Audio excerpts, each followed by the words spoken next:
everyone, welcome to class number 5 of the unit Java Programming Fundamentals of class 11th IT subject code 802 of CBSE board। तो आज के class का जो हमारा discussion का topic होगा वो मेथड क्या है पहले वो हम डिस्कस करेंगे। What are the different kind of methods that we use in Java application और व्हाइल क्रिएटिंग जावा एप्लीकेशन, उसके बारे में पहले हम डिस्कस करेंगे। देन उसके बाद हम एक ग्राफिकल कंपोनेंट जो है जे बटन, उसके बारे में डिस्कस करेंगे कि ये जे बटन कंपोनेंट हम क्यों यूज़ करते हैं, जे बटन कंपोनेंट की प्रॉपर्टीज़ को हम कैसे चेंज कर सकते हैं, जे बटन जो हमारा कंपोनेंट है उसमें हम क्या क्या प्री डिफाइंड मेथड्स यूज़ करते हैं किस पर्पस के लिए, वो सब चीज़ें हम आज के क्लास में कवर करने वाले हैं। तो शुरू करते हैं डिस्कशन और सबसे पहले हम समझते हैं कि ये मेथड क्या है। What is method? मेथड हम किसको बोलते हैं, ये मेथड टर्म हम कब यूज़ करते हैं। देखो, जब भी हम एक ग्राफिकल एप्लीकेशन या फिर जीयूआई एप्लीकेशन डेवलप करते हैं, तो एक GUI एप्लीकेशन डेवलप करने के लिए हम बहुत सारे ग्राफिकल कंपोनेंट्स और ग्राफिकल ऑब्जेक्ट्स यूज करते हैं। जैसे कि हम लिस्ट यहाँ पे देख भी सकते हैं, बहुत से ग्राफिकल कंपोनेंट्स जैसे कि label, button, text area, password, ये बहुत से ग्राफिकल कंपोनेंट्स हैं, मींस ऑब्जेक्ट्स हैं। इन ऑब्जेक्ट्स को हम यूज करते हैं GUI एप्लीकेशन डेवलप करने के लिए।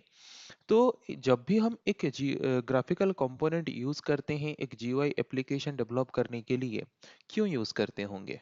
ताकि वो ग्राफिकल कंपोनेंट यूज करके हम कुछ एक्शन परफॉर्म कर सकें, हम कुछ टास्क परफॉर्म कर सकें। जैसे कि हम अगर बटन कंपोनेंट को यूज करेंगे, तो बटन कंपोनेंट को हम क्यों यूज करना चाहते हैं? ताकि जब हम उसमें क्लिक करें तो वो कुछ टास्क परफॉर्म करे। टेक्स्ट फील्ड वाला कंपोनेंट हम क्यों यूज करेंगे? ताकि उसके माध्यम से यूजर इनपुट दे सके या फिर उस टेक्स्ट बॉक्स में हम कुछ आउटपुट दिखा सकें। तो जितने भी ग्राफिकल कंपोनेंट्स हैं, हर एक ग्राफिकल कंपोनेंट को हम इसीलिए यूज करते हैं ताकि वो ग्राफिकल कंपोनेंट को यूज करके यूजर कुछ एक्शन परफॉर्म कर सके जब भी वो हमारे GUI एप्लीकेशन को यूज कर रहा हो। तो जबकि हम GUI एप्लीकेशन में यूज किए हुए ग्राफिकल कंपोनेंट्स को यूज करके जबकि हमें कुछ एक्शन परफॉर्म करना है, तो वो एक्शन परफॉर्म करने के लिए हमें खुद से कोड लिखना पड़ेगा, है कि नहीं? और वो कोड वन और मोर देन वन लाइन का हो सकता है। तो जो हम वन और more than one line of code लिखते हैं हर एक ग्राफिकल कंपोनेंट के लिए या फिर हर एक ऑब्जेक्ट के लिए, जो ये डिफाइन करता है कि वो ग्राफिकल कंपोनेंट किस तरह का एक्शन परफॉर्म करेगा, then that group of statement is represented in the form of method। Okay, तो आई होप मेथड क्या है सबको क्लियर पता चल गया होगा कि method is a group of code और a block of code that we write to define that what kind of action a graphical component will perform while execution or while we are executing that particular application। जब हम एक Java application को execute कर रहे हैं तब उसमें use किए जाने वाले जितने भी ग्राफिकल कंपोनेंट्स हैं, वो ग्राफिकल कंपोनेंट किस तरह का एक्शन परफॉर्म करेंगे, वो हम डिफाइन करते हैं जो ब्लॉक ऑफ स्टेटमेंट या फिर ग्रुप ऑफ स्टेटमेंट्स या फिर ग्रुप ऑफ कोड के माध्यम से। दैट ग्रुप ऑफ स्टेटमेंट और that group of code is known as method. Okay, तो आई होप क्लियर हो गया होगा मेथड क्या है। मेथड एक collection of block of statements हैं या फिर ग्रुप ऑफ स्टेटमेंट्स हैं जो ये डिफाइन करते हैं कि एक पर्टिकुलर ऑब्जेक्ट एग्जीक्यूशन होते वक्त किस तरह का एक्शन परफॉर्म करेगा। ओके, तो वही लिखा है हम यहाँ पे देख सकते हैं। So methods are used to perform some action on the object. Okay, तो एक ऑब्जेक्ट में क्या एक्शन परफॉर्म हो सकता है वो हम डिफाइन करते हैं जो एक ब्लॉक ऑफ स्टेटमेंट या फिर ग्रुप ऑफ स्टेटमेंट्स या फिर ग्रुप ऑफ कोड लिख के, that is called method. Okay, हम इसको थोड़ा प्रैक्टिकली देखेंगे तो और ज़्यादा क्लियर हो जाएगा कि मेथड क्या है, कैसे हम मेथड को यूज़ करते हैं। बस अभी हमें इतना समझना है कि मेथड क्या है। Method is a group of statements that define that what kind of action we can perform on an object, okay, during the time of execution। Then, तो जो मेथड हम क्रिएट करते हैं या फिर जो मेथड हम यूज करते हैं हर एक ऑब्जेक्ट के लिए, वो कितने टाइप्स में डिवाइडेड हैं, कितने कैटेगरीज में डिवाइडेड हैं? वो मेनली दो कैटेगरीज में डिवाइडेड हैं। एक कैटेगरी है गेटर और एक कैटेगरी है सेटर। या फिर इसको हम get method and set method भी बोलते हैं। तो जितने भी तरह के मेथड्स हम क्रिएट करते हैं, यूज करते हैं हर एक ग्राफिकल कंपोनेंट या फिर ऑब्जेक्ट के लिए, वो मेनली दो कैटेगरीज में डिवाइडेड हैं। एक है गेटर्स मेथड और एक है सेटर्स मेथड। तो गेटर्स मेथड किसको बोलेंगे? गेट, गेट मतलब क्या? To get something, to extract something. Okay, मतलब अगर हमें कुछ पाना है then we will create the getter method. अगर हमें कुछ देना है इनपुट के हिसाब से then we will use the shutter मेथड, है कि नहीं? अगर हमें कुछ सेट करना है, मतलब अगर हम कुछ इनपुट देना चाहते हैं अपने तरफ से then we will use the shutter method. अगर हमें कुछ आउटपुट की तरह पाना है then we will use the getter method. बहुत ही आसान है समझना।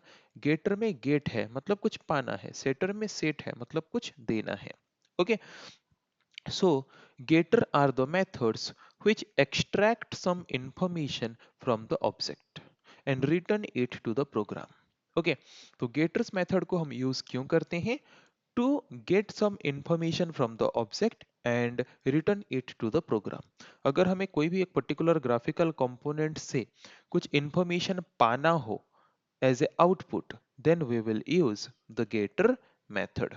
Okay, so getter method जो predefined getter method होते हैं, बहुत से built in predefined getter method होते हैं, तो वो almost जो maximum getter method है वो शुरू होता है get कीवर्ड से।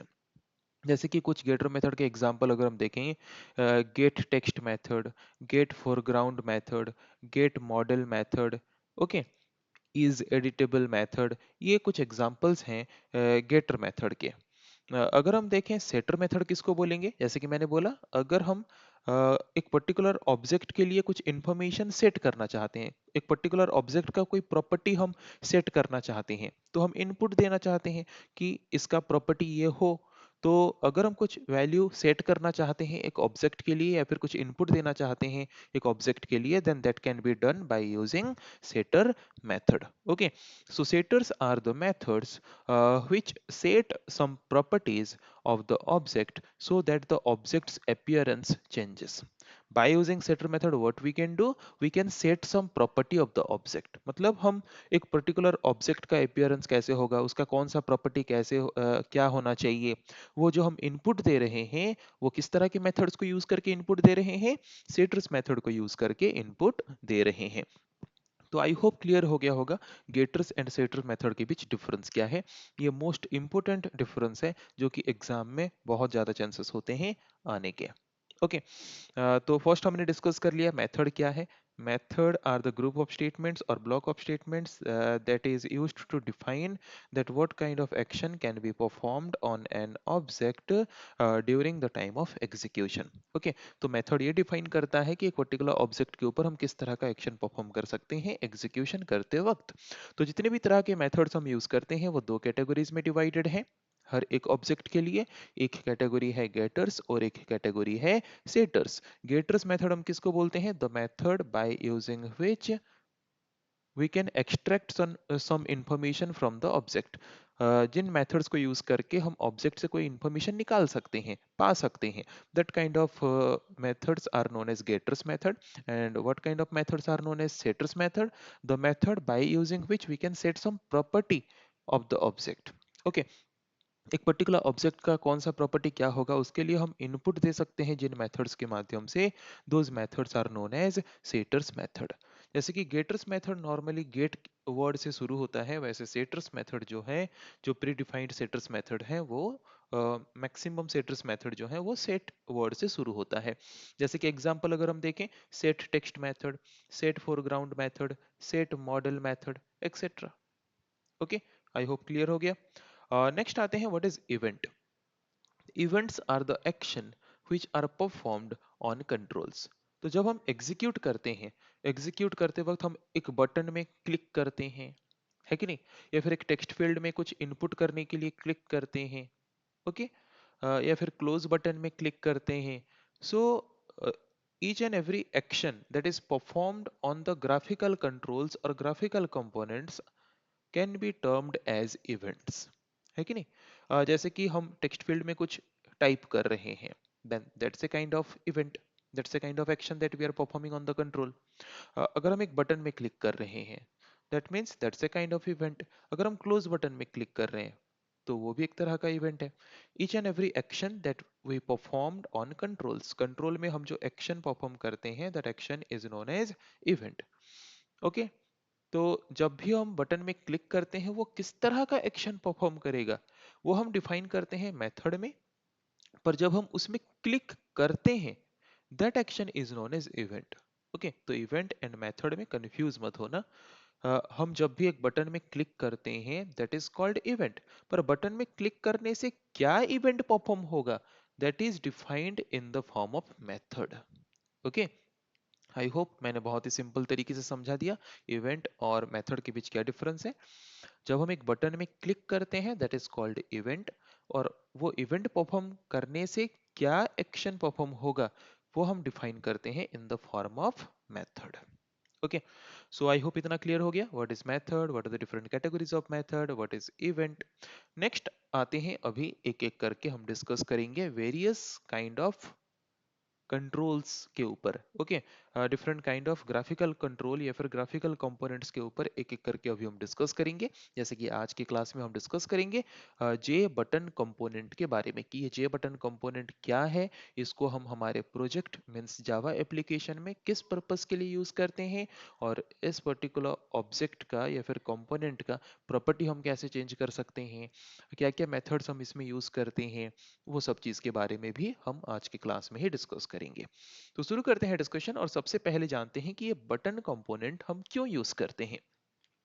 सो a button is a component that the user presses और pushes to trigger a specific action. Okay, तो एक बटन एक ऐसा कंपोनेंट है जिसको हम प्रेस करते हैं या फिर पुश करते हैं ताकि उसको प्रेस या फिर पुश करने से वो एक स्पेसिफिक एक्शन परफॉर्म करे।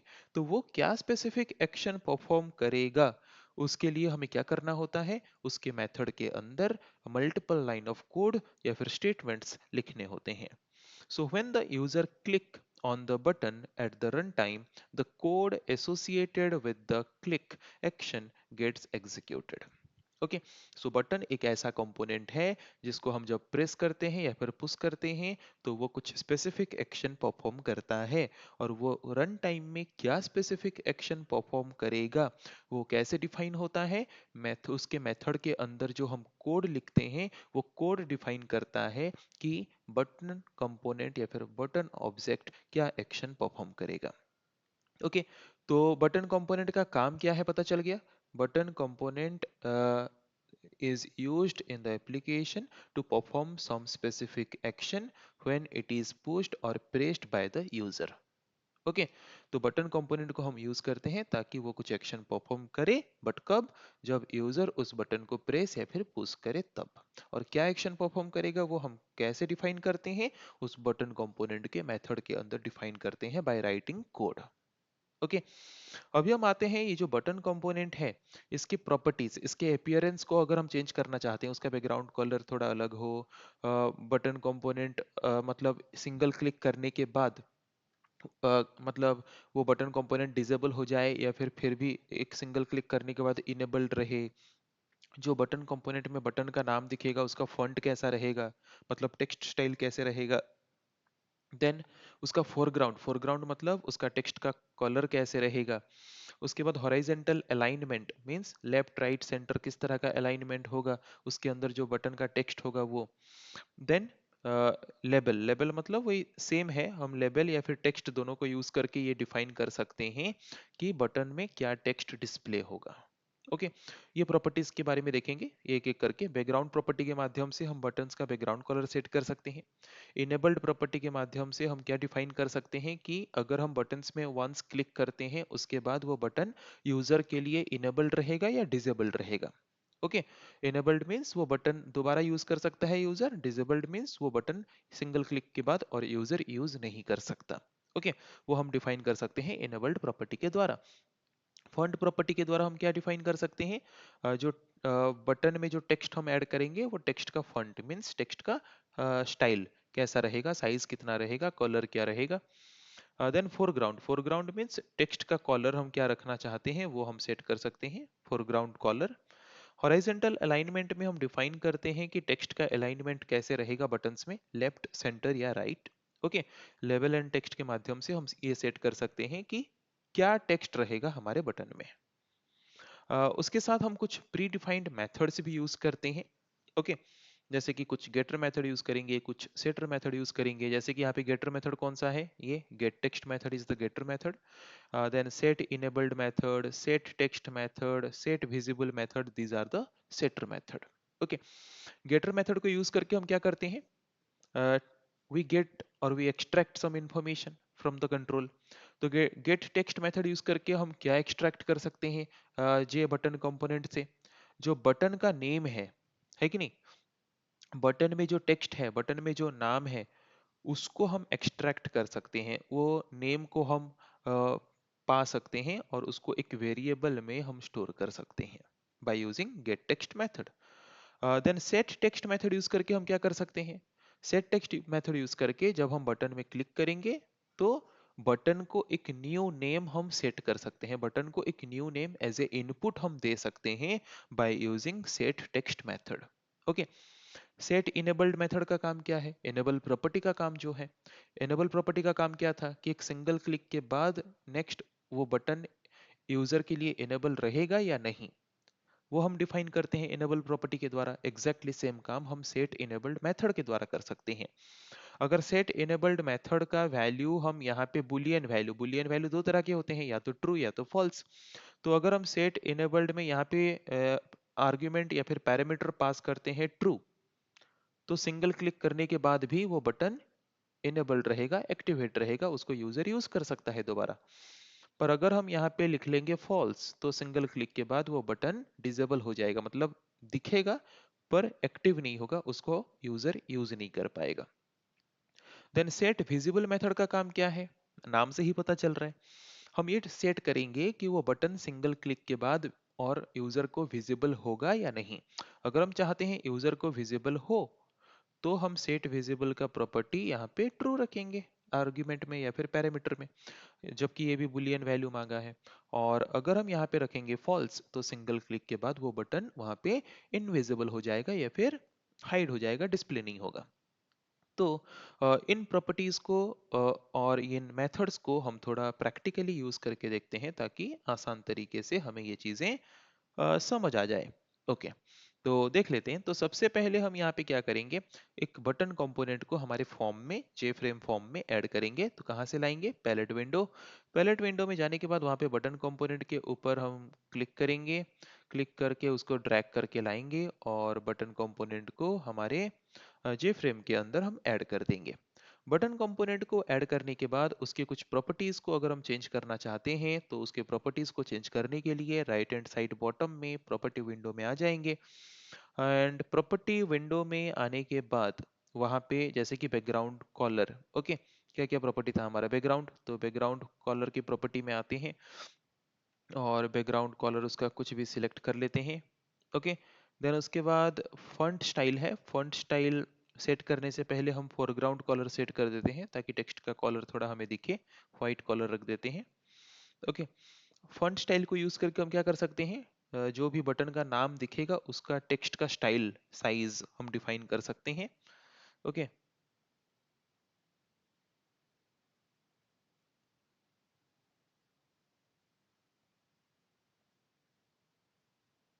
ओके, हमने यहाँ पे डिफाइन कर दिया font style, background property, font property, foreground property, ये हमने यूज कर लिया। और क्या प्रॉपर्टी के बारे में हमने डिस्कस किया था, टेक्स्ट प्रॉपर्टी या फिर लेबल प्रॉपर्टी, जहाँ पे हम ये डिफाइन कर सकते हैं कि बटन बटन में क्या टेक्स्ट हमें देखने को मिलेगा। ओके, तो जैसे कि हम यहाँ पे सेट कर सकते हैं, सपोज मैंने सेट कर दिया हेलो, तो हम देख सकते हैं यहाँ पे बटन प्रॉपर्टी में भी वो टेक्स्ट सेट हो चुका है, हेलो। ओके, अभी हम नीचे आते हैं, और क्या है, और एक प्रॉपर्टी भी है tool tip text. Tool tip text property का काम क्या है, मतलब अगर हम यहाँ पे कुछ भी लिखेंगे, जैसे कि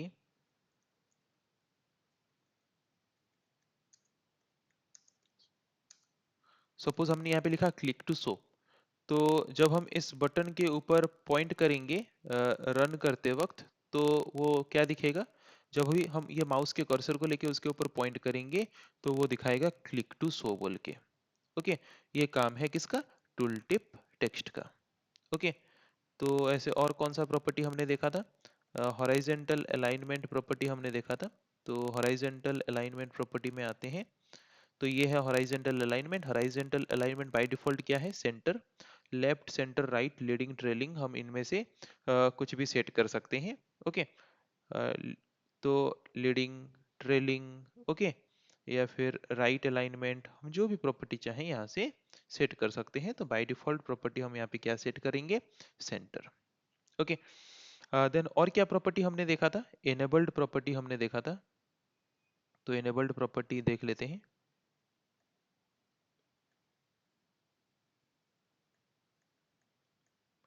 एनेबल्ड प्रॉपर्टी बाय डिफॉल्ट यहाँ पे ट्रू है। ओके, चेकबॉक्स में टिक है, मीन्स ट्रू है। अगर हम यहाँ पे क्लिक कर देंगे तो ये डिजेबल हो जाएगा। यहाँ पे हम देख सकते हैं डिजेबल हो चुका है। ओके, और क्या प्रॉपर्टी हमने देखा था? और क्या प्रॉपर्टी हमने देखा था, थोड़ा यहाँ पे देख लेते हैं। बैकग्राउंड प्रॉपर्टी हमने देखा, इनेबल्ड प्रॉपर्टी हमने देखा, फंड प्रॉपर्टी हमने देखा, फोरग्राउंड देखा हमने, हॉरिजॉन्टल अलाइनमेंट देखा, लेवल या फिर टेक्स्ट प्रॉपर्टी भी हमने देखा। जैसे टेक्स्ट प्रॉपर्टी हमने देखा उसी तरीके से हम लेवल प्रॉपर्टी में भी जाके वही सेम चीज चेंज कर सकते हैं। देखो, लेवल या फिर टेक्स्ट किसी एक में चेंज करो, दूसरे में ऑटोमेटिकली वो चीजें चेंज हो जाता है। तो ये तो हमने वेरियस काइंड ऑफ प्रॉपर्टी यहाँ पे हमने प्रॉपर्टी विंडो से देखा। अभी हम क्या करते हैं, प्री डिफाइंड मेथड्स जो हैं, वो प्री डिफाइंड मेथड्स का यूज थोड़ा देख लेते हैं प्रैक्टिकली। ओके, प्रॉपर्टी कैसे सेट करना है वो तो हमने देख लिया। अभी हम प्री डिफाइंड मेथड्स को देखते हैं। तो प्री डिफाइंड मेथड्स को डिफाइन करने के लिए हमें क्या करना पड़ेगा? उस कंपोनेंट के ऊपर डबल क्लिक करना पड़ेगा। तो जब हम कंपोनेंट के ऊपर डबल क्लिक किए तो यहाँ पे हम देख सकते हैं जे बटन कंपोनेंट जो है, जे बटन 2 इसका नाम है, उसका मेथड क्रिएट हो गया है। और यहाँ पे हमें एक ब्लॉक दे दिया गया है जहाँ पे हम क्या कर सकते हैं, ये बटन कंपोनेंट क्या काम करेगा उसके लिए जितना भी कोड हमें लिखना है वो सारे के सारे कोड को हम इसके अंदर ही डिफाइन करेंगे। ओके, तो जैसे कि हम फर्स्ट मेथड हमारा क्या था? फर्स्ट मेथड हमारा गेट टेक्स्ट मेथड था। तो गेट टेक्स्ट मेथड का काम क्या है? जो भी बटन में नाम लिखा है कि नहीं, अ, उस नाम को अगर हमें रिटर्न करना है और रिटर्न करके एक स्ट्रिंग ऑब्जेक्ट में या फिर स्ट्रिंग वेरिएबल में स्टोर करना है, तो वो हम कर सकते हैं by using get text method. Okay, जैसे कि हमने यहाँ पे गेट टेक्स्ट मेथड यूज किया। ओके, पहले बटन का नाम लेंगे, जे बटन, बटन का नाम क्या है? J button 2 dot get text. Okay, तो क्या होगा, जे बटन 2 का जो भी नाम है, हमने क्या नाम दिया था? हेलो। तो वो हेलो वैल्यू रिटर्न होके कहाँ पे स्टोर होगा? रिजल्ट, जो ऑब्जेक्ट है, स्ट्रिंग ऑब्जेक्ट या फिर रिजल्ट रिजल्ट वेरिएबल है, उसमें जाके स्टोर होगा। ओके, तो गेट टेक्स्ट मेथड को कैसे यूज करना है पता चला। अभी हम आते हैं set enabled method. Set enabled method का काम क्या है? सेट इनेबल्ड मेथड का काम है ये डिफाइन करना कि एक सिंगल क्लिक करने के बाद वो बटन और यूजर के लिए इनेबल रहेगा या नहीं। ओके, तो सेट इनेबल्ड, अगर हम चाहते हैं यूजर के लिए इनेबल रहे तो हम वैल्यू क्या रखेंगे? ट्रू। अगर हम चाहते हैं यूजर के लिए सिंगल क्लिक के बाद इनेबल ना रहे तो वैल्यू हम क्या रखेंगे? फॉल्स, क्योंकि ये बुलियन वैल्यू कंसीडर करता है। नेक्स्ट मेथड हमारा क्या था? Next method is set text method. तो सेट टेक्स्ट मेथड का काम क्या है? By using set text method we can set new value, okay, to the button component. तो जैसे कि जिस बटन कंपोनेंट में वैल्यू सेट करना है उस कंपोनेंट का नाम लिखेंगे, then set text method use करेंगे। देन हमें वहां पे क्या सेट करना है? सपोज वहां पे मैं सेट करना चाहता हूँ से हेलो, ओनली हेलो था, उसकी जगह पे हम ऐड करना चाहेंगे से हेलो। तो सेट टेक्स्ट मेथड यूज करके हम क्या कर सकते हैं, बटन को जो भी नया टेक्स्ट हम इनपुट के हिसाब से देना चाहते हैं वो न्यू वैल्यू इनपुट के हिसाब से दे सकते हैं। नेक्स्ट मेथड हमारा क्या था? Set visible. Set visible method use करके हम क्या डिफाइन कर सकते हैं कि सिंगल क्लिक करने के बाद वो बटन यूजर को और विजिबल होगा या नहीं। ओके, अगर हम पैरामीटर के हिसाब से वैल्यू ट्रू देंगे तो विजिबल होगा, अगर फॉल्स देते तो विजिबल नहीं होगा। ओके, तो उसके बाद हम क्या करेंगे, जितना भी कोड लिखना था हमने लिख लिया। अभी हम डिजाइन व्यू में आते हैं। डिजाइन व्यू में आने के बाद हम इसको थोड़ा रन करके देखते हैं। तो रन में जाएंगे, रन टैब में जाएंगे। रन टैब में जाने के बाद देन रन फाइल या फिर शॉर्टकट की शिफ्ट प्लस F6 यूज कर सकते हैं। तो रन होके जब हमारा विंडो ऐसे आएगा, तो हमने क्या सेट किया था, देखो टूल टिप टेक्स्ट में जो मैंने सेट किया था ना, क्लिक टू शो। तो जब भी माउस के पॉइंटर को लेके मैं इसके ऊपर पॉइंट कर रहा हूं तो क्लिक टू शो दिखा रहा है। This is called tool tip text. Okay, तो जब हम इस बटन के ऊपर क्लिक करेंगे तो क्या होगा, तो ये बटन का जो मेथड था उसके अंदर हमने जो 4 लाइन का कोड लिखा है कि नहीं, वन बाय वन वो 4 लाइन का कोड एग्जीक्यूट होगा। तो सबसे पहला लाइन क्या था, गेट टेक्स्ट मेथड, मतलब ये हेलो वैल्यू जाके रिजल्ट ऑब्जेक्ट में स्टोर होगा, ये हेलो। ठीक है, उसके बाद हमारा क्या था, set enabled method. Set enabled method में हमने क्या किया था, सेट इनेबल्ड मेथड में हमने किया था फॉल्स, मतलब एक सिंगल क्लिक के बाद ये डिसेबल हो जाएगा, है कि नहीं।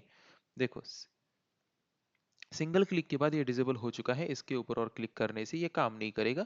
थर्ड मेथड हमारा क्या था, थर्ड मेथड हमारा था कि सेट टेक्स्ट मेथड, हेलो के बदले वो वहां पे क्या सेट कर देगा, से हेलो।